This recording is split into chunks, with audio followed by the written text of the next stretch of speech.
श्री शिवाय नमस्तु भयम। दोस्तों, आप सभी लोग जानते हैं कि 14 जुलाई 2024 के दिन यहां पर आषाढ़ महीने का गुप्त नवरात्रि रविवार अष्टमी तिथि पड़ रही है। इसीलिए दोस्तों, इस दिन का महत्व बहुत ही ज्यादा बड़ा होता है और इस दिन आप लोगों को 7 चने की दाल वाला उपाय जरूर करना चाहिए, जो कि पंडित जी ने अपनी अभी की ही कथा में यहां पर बताया हुआ है। तो दोस्तों, इस उपाय को आपको कैसे करना है, कब करना है, कहां पर करना है और उपाय को करते समय आपको किन किन बातों का ध्यान रखना है, ये सारी जानकारी हम आपको इस वीडियो में देंगे। तो चलिए दोस्तों, उपाय को शुरू करते हैं। देखिए, यह दिन इतना खास होता है, इतना महत्वपूर्ण होता है।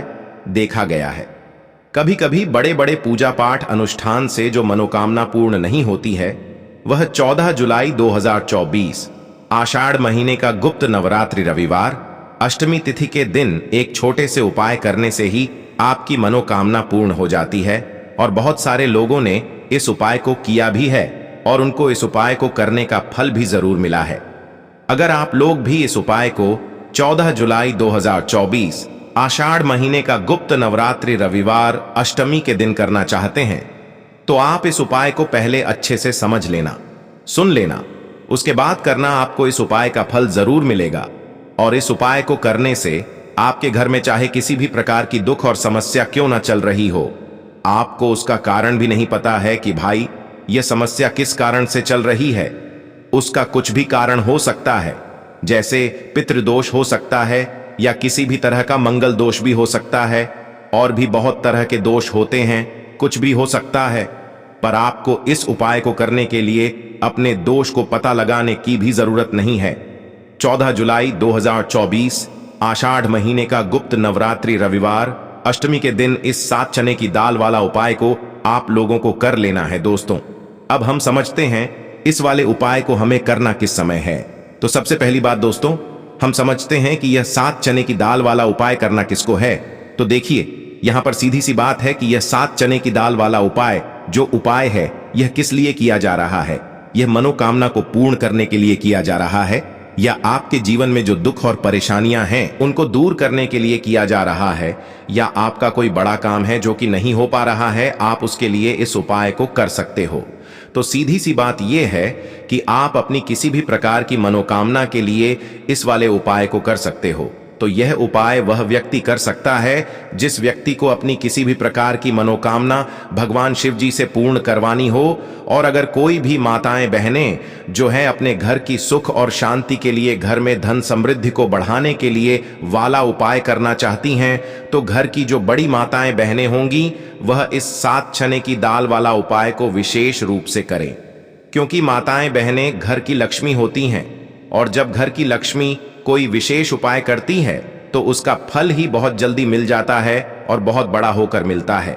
अन्यथा इस उपाय को कोई भी व्यक्ति कर सकता है, चाहे वह बड़ा हो, चाहे वह छोटा हो, चाहे वह बच्चा हो।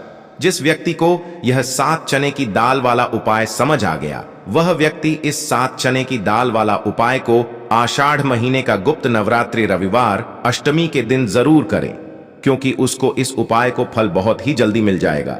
क्योंकि 14 जुलाई 2024 आषाढ़ महीने का गुप्त नवरात्रि रविवार अष्टमी तिथि के दिन भगवान शिव जी बहुत आसानी से प्रसन्न हो जाते हैं।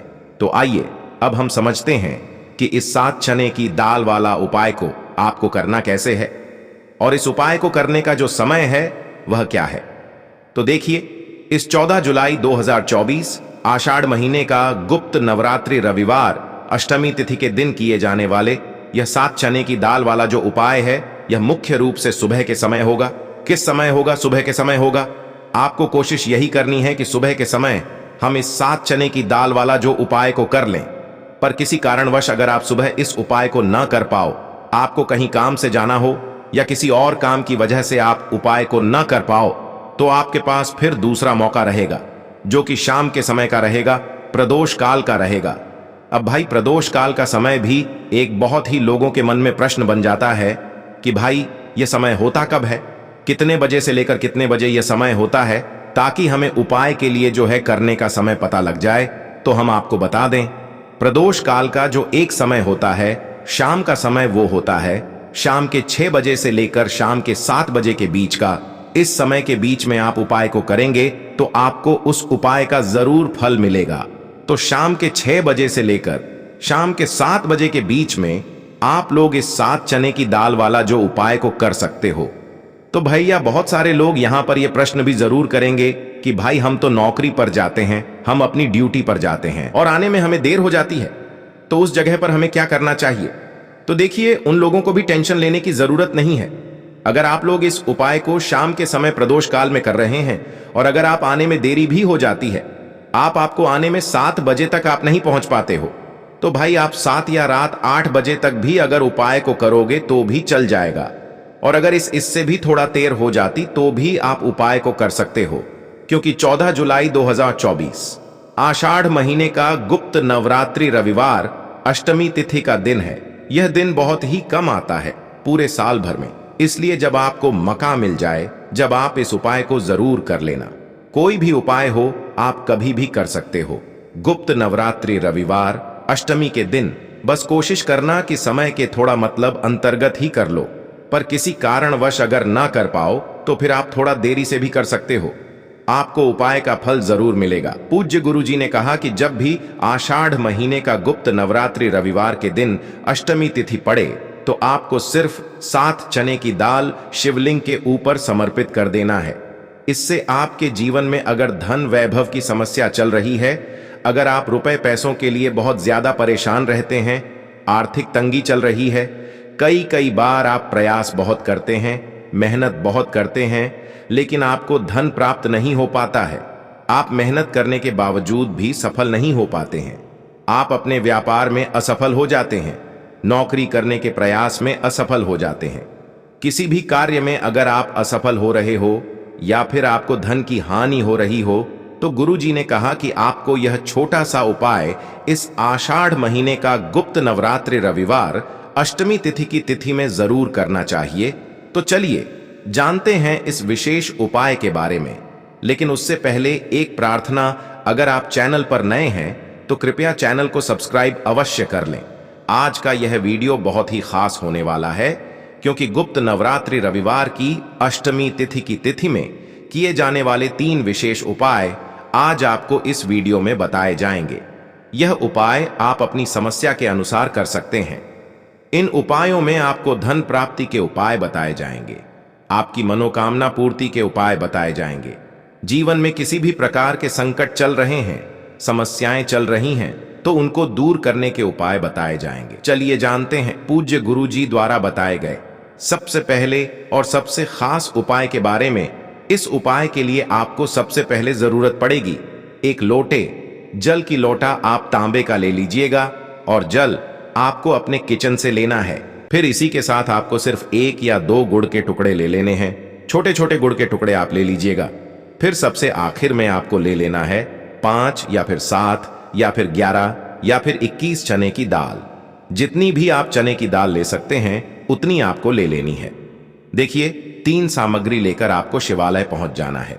इस उपाय को अगर आप शाम को प्रदोष काल के समय में करेंगे तो आपके लिए सर्वोत्तम रहेगा, लेकिन बहुत से ऐसे लोग होते हैं जो दोष काल के समय इस उपाय को नहीं कर पाते हैं, तो फिर आप पूरे दिन में किसी भी समय इस उपाय को कर सकते हैं।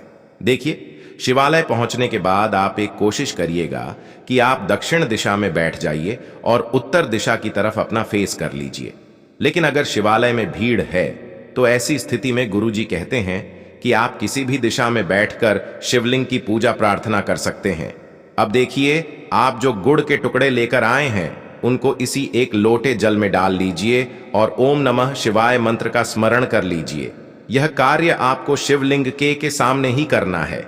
फिर इसके बाद आप जितनी भी चने की दाल लेकर आए हैं उनके ऊपर इस जल से थोड़ा सा जल डाल लीजिए, जिससे आपकी ये चने की दाल गीली हो जाए, थोड़ी सी गीली हो जाएंगी। अब आपको चने की दाल ये अपनी हथेली में रखनी है और महादेव से प्रार्थना करनी है। लेकिन कौन से महादेव से? बृहस्पति शवर महादेव से आपको प्रार्थना करनी है कि मेरे जीवन में धन प्राप्ति से संबंधित बहुत ज्यादा समस्याएं चल रही हैं, व्यापार अच्छे से नहीं चल रहा है, नौक में कोई ना कोई बाधा आ जाती है। जिस भी प्रकार की आपकी मनोकामना हो उस मनोकामना का स्मरण करिए, बृहस्पति ईश्वर महादेव से उस कामना को पूर्ण करने की प्रार्थना करिए और फिर यह चने की दाल आपको शिवलिंग के ऊपर समर्पित कर देनी है। जितनी भी चने की दाल आप लेकर आए हैं उनको एक साथ शिवलिंग के ऊपर समर्पित कर दीजिए। अब देखिए, यह दाल समर्पित करने के बाद आप जो एक लोटा जल लेकर आए हैं जिसमें आपने गुड़ के टुकड़े मिलाए हैं, उस जल से आप थोड़ा जल सबसे पहले श्री गणेश जी वाले स्थान में समर्पित कर दीजिए। फिर थोड़ा सा जल आप श्री कार्तिकेय जी वाले स्थान में समर्पित कर दीजिए। फिर थोड़ा सा जल माता अशोक सुंदरी वाले स्थान में समर्पित कर दीजिए और फिर थोड़ा सा जल माता पार्वती के हस्त कमल में समर्पित करते हुए आपको बाकी बचा हुआ पूरा जल शिवलिंग के ऊपर समर्पित करते जाना है और लगातार ओम नमः शिवाय या फिर शिव महापुराण के मूल मंत्र श्री शिवाय नमस्तुभ्यम, इन दोनों में से किसी भी एक मंत्र का लगातार स्मरण करते जाना है। पूज्य गुरु जी ने कहा कि जल आपको बिल्कुल धीरे धीरे समर्पित करना है और समर्पित करते हुए ध्यान रखिएगा कि इस जल के छींटे आपके पैरों के ऊपर ना लगे। फिर उसके बाद वहीं शिवलिंग के सामने बैठकर बृहस्पति शवर महादेव से प्रार्थना करते हुए आपको वापस अपने घर आ जाना है। पूज्य गुरु जी ने कहा कि गुप्त नवरात्रि रविवार के दिन, अष्टमी तिथि के दिन अगर हम लोग चने की दाल वाला कोई भी उपाय शिवलिंग के सम्मुख करते हैं तो इससे हमें महादेव तथा भगवान नारायण की एक साथ कृपा प्राप्त होती है। तो दोस्तों, यह विशेष उपाय आप जरूर करिएगा। अब जानते हैं गुरुजी द्वारा बताए गए दूसरे खास उपाय के बारे में। यह उपाय भी आपकी किसी भी परेशानी से आपको बाहर निकालने के लिए है तथा आपको सफलता प्राप्त कराने के लिए है। इस उपाय के लिए आपको सिर्फ 2 सामग्री लेनी है। पहली तो आपको एक लोटा जल लेना है और दूसरा थोड़ा सा आपको पीला चंदन लेना है। पीले चंदन में थोड़ा सा जल मिला लीजिए और इसे एक लेप की तरह तैयार कर लीजिए और ये दोनों सामग्री लेकर आपको शिवालय पहुंच जाना है। देखिए, शिवालय पहुंचने के बाद सबसे पहले आप जो चंदन लेकर आए हैं उस चंदन को अपनी अनामिका उंगली में लगाइए और सबसे पहले श्री गणेश जी वाले स्थान पर एक बिंदी यानी एक टीकी रख दीजिए। फिर दोबारा थोड़ा सा चंदन लगाइए और श्री कार्तिकेय जी वाले स्थान पर एक बिंदी यानी टीकी रख दीजिए। फिर तीसरे नंबर पर आप माता अशोक सुंदरी वाले स्थान पर एक बिंदी लगाइए और ओम नमः शिवाय मंत्र का स्मरण कर लीजिए। फिर चौथे नंबर पर आप जलाधारी की सबसे आगे वाले स्थान पर एक बिंदी लगाइए और ओम नमः शिवाय मंत्र का स्मरण कर लीजिए। फिर 5वें नंबर पर आप माता पार्वती के हस्त कमल में एक बिंदी लगाइए और ओम नमः शिवाय मंत्र का स्मरण कर लीजिए। फिर 6ठे नंबर पर आप शिवलिंग का जो पीछे वाला स्थान होता है, जलाधारी के बिल्कुल अपोजिट साइड वाला, वहां पर एक बिंदी लगाइए और ओम नमः शिवाय मंत्र का स्मरण कर लीजिए। और आपको एक बार केवल उंगली नहीं डुबो है चंदन में, बल्कि एक बार गणेश जी वाले स्थान पर लगाइए, फिर दोबारा उंगली चंदन में डुबोइए, फिर दूसरे स्थान पर लगाइए, फिर दोबारा चंदन में डुबोइए। हर बार आपको उंगली चंदन में डुबो है और फिर उसके बाद ही लगाना है। इसके बाद सबसे आखिर में आप शिवलिंग के ऊपर एक बिंदी लगा दीजिए और ओम नमः शिवाय मंत्र का स्मरण कर लीजिए। इन 7 स्थान पर आपको यह बिंदी लगाते हुए 7 बार ओम नमः शिवाय मंत्र का स्मरण कर लेना है। इसके बाद आप जो एक लोटा जल लेकर आए उसको धीरे धीरे समर्पित करते हुए ओम नमः शिवाय या श्री शिवाय नम शुभम मंत्र का स्मरण करिए। उसके बाद अपनी सफलता के लिए, अपनी मनोकामना के लिए महादेव से प्रार्थना कर लीजिए और फिर वापस अपने घर आ जाइए।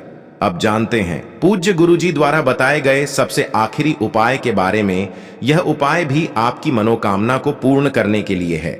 इस उपाय के लिए भी आपको एक लोटा जल ले लेना है, साथ ही साथ आपको एक बेलपत्र ले लेनी है। अगर आपके पास बेलपत्र नहीं है तो शिवलिंग के ऊपर चढ़ी हुई बेलपत्र को उठाकर जल से शुद्ध करके फिर आप उसका भी इस्तेमाल कर सकते हैं। बस आपको हमेशा ध्यान रखना होता है कि यह बेलपत्र कहीं से भी कटी फटी नहीं होनी चाहिए। फिर सबसे आखिर में आपको थोड़ा सा शहद ले लेना है। थोड़ा सा 2-4 बूंद आप शहद ले लीजिए और अब यह सारी सामग्री लेकर आपको शिवालय पहुंच जाना है। इस उपाय को भी आप पूरे दिन में किसी भी समय कर सकते हैं। देखिए, यह उपाय भी आपकी मनोकामना को परिपूर्ण करने के लिए है, धन प्राप्ति के लिए है, व्यापार के लिए है, नौकरी के लिए है, कोई भी विशेष मनोकामना है तो उसको पूर्ण करने के लिए है। अब देखिए, शिवालय पहुंचने के बाद सबसे पहले आप जो एक बेल पत्र लेकर आए हैं, बेल पत्र की 3 पत्तियां जिस स्थान पर जुड़ी रहती थी हैं उसी स्थान पर आपको यह शहद लगा देना है 1 बूंद शहद या 2 बूंद शहद जो आप लेकर आए हैं उसको अपनी अनामिका उंगली में लगाइए और इस शहद को आप बेलपत्र की जो तीनों पत्तियां होती हैं उस तीनों पत्तियों का जो मिलन बिंदु होता है, जहां पर तीनों पत्तियां मिलती हैं, उस स्थान पर आपको ये थोड़ा सा शहद लगा देना है और फिर इसी स्थान पर आपको पकड़ लेना है। जिस स्थान पर आपने शहद लगाया है उसी स्थान पर आप पकड़ लीजिए और इस बेलपत्र को आप शिवलिंग के ऊपर समर्पित कर दीजिए। आपकी जो भी मनोकामना है उस मनोकामना का स्मरण करिए, महादेव से उस मनोकामना को पूर्ण करने की प्रार्थना करिए और फिर यह बेलपत्र आपको शिवलिंग के ऊपर समर्पित कर देनी है।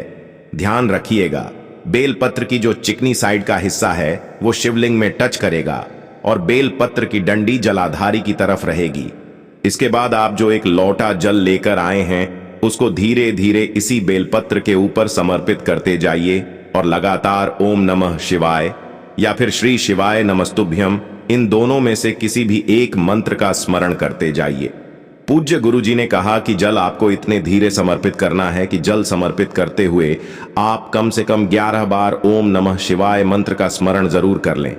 फिर इसके बाद जो जलाधारी से जल नीचे गिर रहा है उसको तो थोड़ा सा अपनी हथेली में लीजिए और अपनी दोनों नेत्रों के ऊपर यानी अपनी दोनों आंखों के ऊपर इस जल को लगा लीजिए।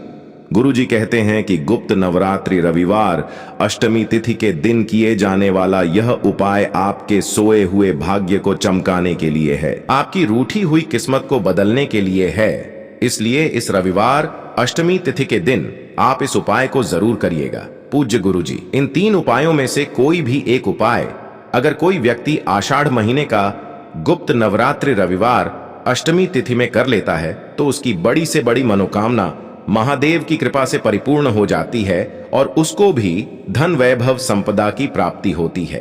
तो दोस्तों, ये थे पूज्य गुरुजी द्वारा बताए गए कुछ बहुत ही खास उपाय। अगर आपको जानकारी अच्छी लगी हो तो वीडियो लाइक करिएगा। मिलते हैं फिर एक नए वीडियो के साथ। श्री शिवाय नमस्तुभयम।